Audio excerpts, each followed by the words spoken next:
Siguro ang nanay niya si Mary, ang tatay niya si Mon. Ay, tanungin natin kung saan galing ang pangalang Marymon. Marymon Reyes.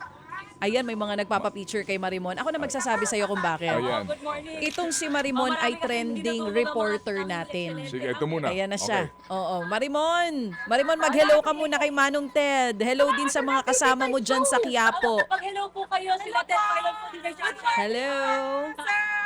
Okay, good morning, magandang umaga. Kaya nag-ano pa sila. Thank you po. Oo. Salamat po, thank you. Kaninang madaling araw pa lang, itong ekscelente food ham sa Carlos Palanca Street sa Quiapo, Maynila. Pinipilahan na dito nung nakasarado pa lang hanggang doon sa likod-likod nitong establishment.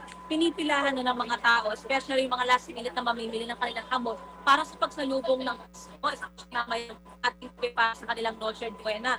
And sa nalalaman din natin ng informasyon dito, usually kasi around 5 p.m., 6 p.m. yung operating hours ng Excelente. Pero ngayon kasi dahil despedida na rin ng Pasko, may maaaring around afternoon lang. Kaya yung mga kapatid natin dyan na may plano umabol dito sa Quiapo, mas magandang pumunta na sila hanggat meron din pang supply dito ng hamon. And yung price range na nakita natin, for example, yung Chinese ham, ang isang kilo, 2,000 pesos, kalahating kilo, 1,000 pesos, ang 1 ito, 500 pesos. Yung isang dinaragsa talaga o dinudumog dito or dinadayo, kasi may nakakausap tayo, galing ng Commonwealth, galing ng Laguna, pumila sila, alas 5 pa lang na madaling araw, yung pineapple ham. 1 kilo nito, 1,360 pesos, ang kalahating kilo, 680, at ang 1 ito, 340 pesos. So ito, plus yung iba pang mga mabibili dito sa Quiapo, halimbawa, yung Tanyas, yung iba naman, kinukompleto na nila yung kanilang mga prutas para sa pagsalubong ng bagong taon. Eh dito ngayon sa Quiapo, kinukompleto na nila yung kanilang mga nasa listahan. So ngayon, medyo maluwag-luwag na yung lugar. Kumpara kanina pagkabukas, around 7:15, 7:20, nagbukas ka sila. Maasok agad ang mga tao, pero ngayon, and good morning po. So makikichika lang tayo na sobrang bilis na. Ma'am, sabi ko kayo galing, ano po pangalan nila? I'm po from Bukawi, Bulacan. Ma'am, Bukawi, Bulacan, tumayo lang kayo para po sa ham. Yes po. Oo, bakit sila? Hindi namin Tradition po. nag-spray. Okay po, salamat po ma'am. Thank you very much po. So, Ted siya, yan Magkano yung ba? kasalukuyang Magkano? Marymon, pakibanggit naman, magkano ba yung pinakamurang, ano ba ang ano dyan? Kung yung per grams, per kilo, paano? Oo, yung para sa mga may budget, as low as 500 pesos, pwede ng 1/4 na kilo. Meron din around 340 pesos, 1/4 kilo ng pineapple ham nila.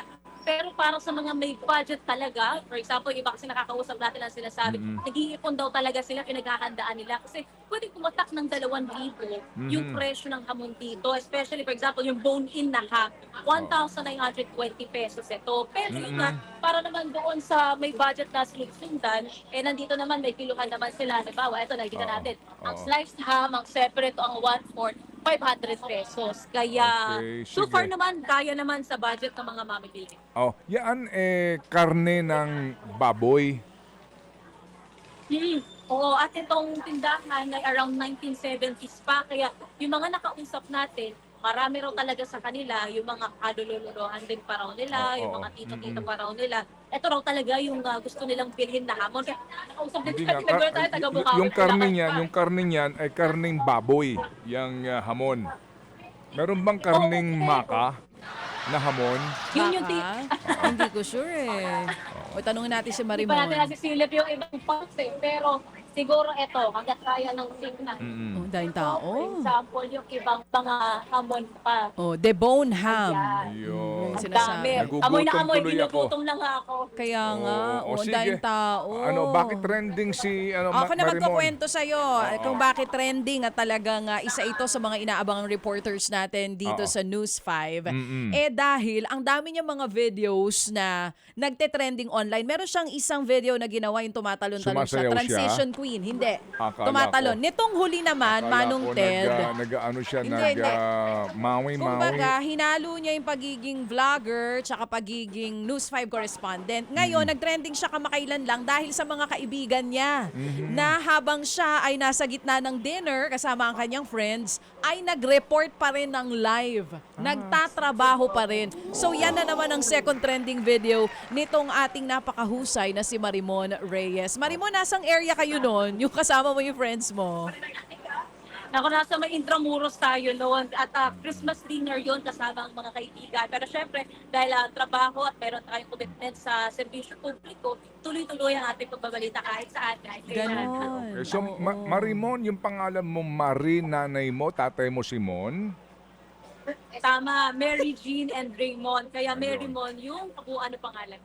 Oh, Ang yun. galing ah. Oo naman. Mary Jean and Raymond. Batiin mo na ang nanay at tatay mo ngayon. Sigurado may pasalubong silang ham sa'yo. Naku, oo nga, nandun nga sila sa probinsya. Mamayang hating gabi, hakapulin ko. So, good morning and Merry Christmas sa Reyes, Victoria, and the Guzman family. Ayan. Saan ang iyong probinsya? At may nagtatanong dito, single pa ba si Marimon? Yan ang magandang tanong. Marimon, saan daw ang probinsya? Single ka daw ba?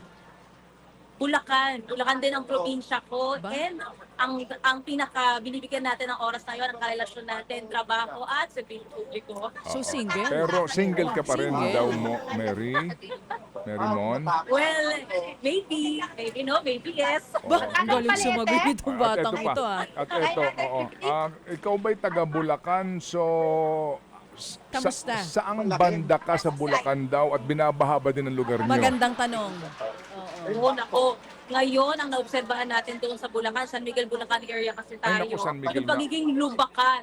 Hindi na siya Bulacan, ang tawag na ngayon ibang mga lokal doon, lubakan. Dahil yung mga semento doon, yung mga kalsada doon, karamihan, mga tagstile, kaya naman hindi patag. Kaya medyo problemado rin yung ibang mga motorista.